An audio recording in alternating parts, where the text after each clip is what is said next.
इस समय रूस और यूक्रेन के बीच भीषण जंग जारी है। इस जंग में नुकसान रूस और यूक्रेन दोनों का है। यूक्रेन में तबाही मची हुई है तो वहीं रूस पर इकोनॉमिक सैंक्शंस लगाए जा रहे हैं। दुनिया के कई देश जो ग्लोबल सप्लाई चेन पर निर्भर हैं उन्हें भी इस जंगों से नुकसान होता है, लेकिन एक देश ऐसा है जिसे इन जंगों से काफ़ी फायदा होता है और इस देश के लिए जंग मुनाफा कमाने के लिए किसी अपॉर्चुनिटी से कम नहीं है। ये देश है अमेरिका और आज इस वीडियो में हम जानेंगे कि कैसे अमेरिका को जंगों से मुनाफा होता है। तो इस वीडियो को आप पूरा देखिएगा।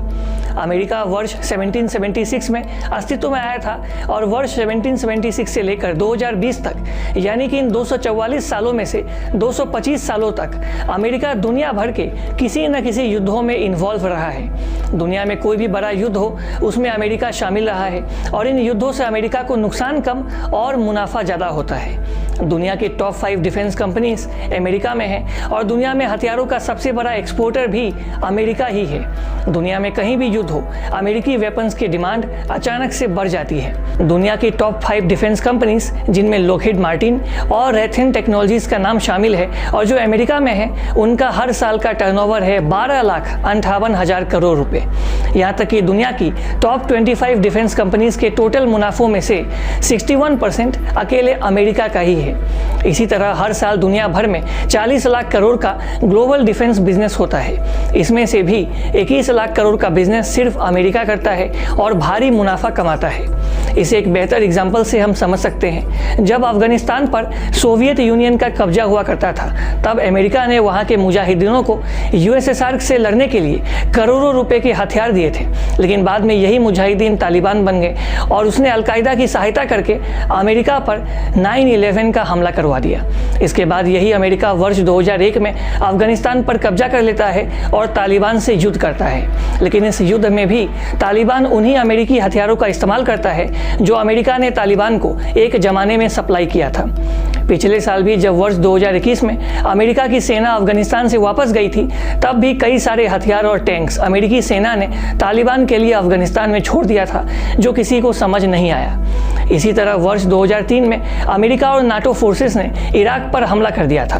अमेरिका का उस समय ऐसा कहना था कि इराक चुपचाप न्यूक्लियर वेपन्स बना रहा है जो कि पूरी दुनिया के शांति के लिए खतरा है। हालांकि बाद में इराक से कोई न्यूक्लियर वेपन्स नहीं मिला, लेकिन अमेरिका वर्ष 2020 तक इराक में बिना किसी ठोस कारण के युद्ध लड़ता रहा।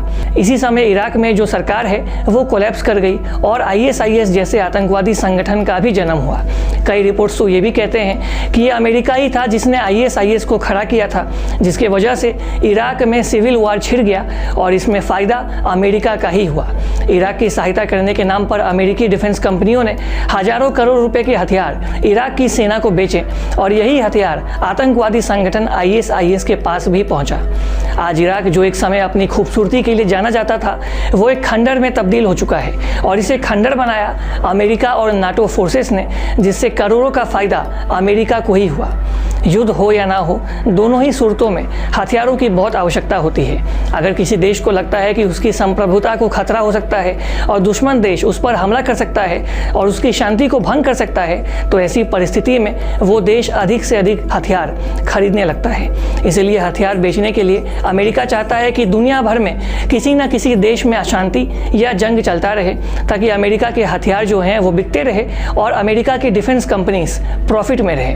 वहीं कई रिपोर्ट्स ऐसी भी है जो ये कहती है कि इसके बदले में ये जो डिफेंस कंपनियां होती है ये अमेरिका चुनाव में कई पार्टियों को डोनेशंस भी देती है। इसीलिए दुनिया में युद्ध हो या अशांति फैले, इससे नुकसान बहुतों को हो सकता है, लेकिन इसका जो सीधा फायदा है वो सिर्फ और सिर्फ अमेरिका की डिफेंस कंपनीज को होता है, अमेरिका को होता है।